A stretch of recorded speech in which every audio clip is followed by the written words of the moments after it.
இப்போ எங்கள் வீட்டில் வந்து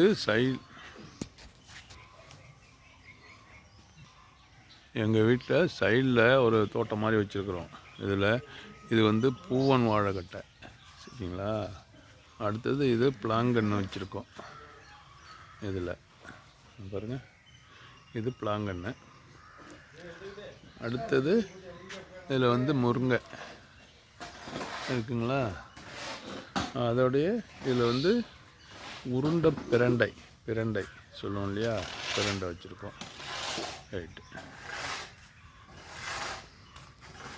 இது வந்து மொந்தன் குளத்தள்ளி இருக்குது பாருங்கள், மொந்தன் வாழை சொல்லுவோம்ல, இது வச்சுருக்குறோம்.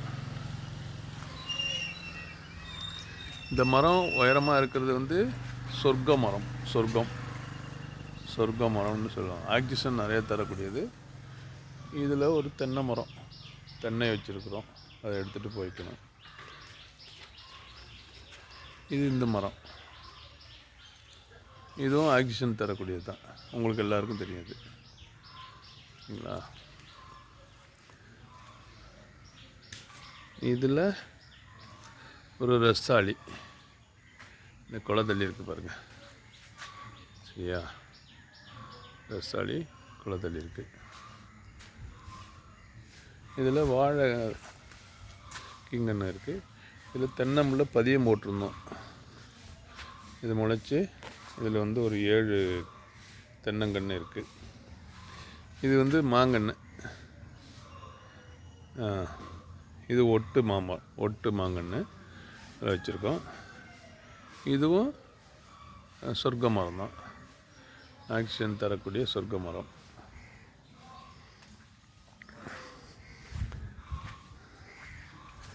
இதில் ஒரு மாங்கன்று வச்சுருக்கோம், இது இமாம் பசந்த். இதில் ஒரு எலுமிச்சை மரம், இது வந்து தேன் வாழை, இது சரியானபடி வரல. இது இந்த குளத்தள்ளி இருக்குது பாருங்கள், இது வந்து கற்பூரவள்ளி. ஆமாங்க, 2 குலை ஒன்றா வந்திருக்கு. இது ஒரு மனோரஞ்சிதம்.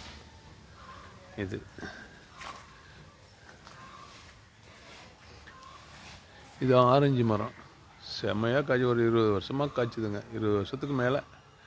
இப்போ வந்து கொஞ்சம் பட்டு போச்சு, அந்த பக்கம் இருக்கிறதும் பட்டு போச்சு, இதுவும் பட்டு வருது, வயது முய்ப்பு. அடுத்தது இதில் மணத்தக்காளி, இது வந்து உங்களுக்கு சுண்டைக்காய்.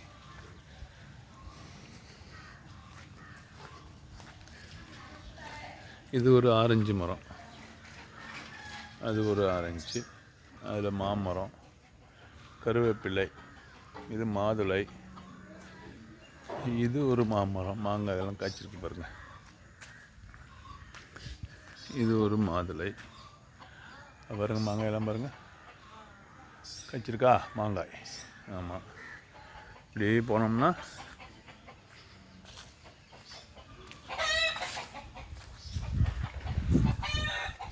இதில் ஒரு தேக்கு மரம், அந்த லாஸ்ட்டில்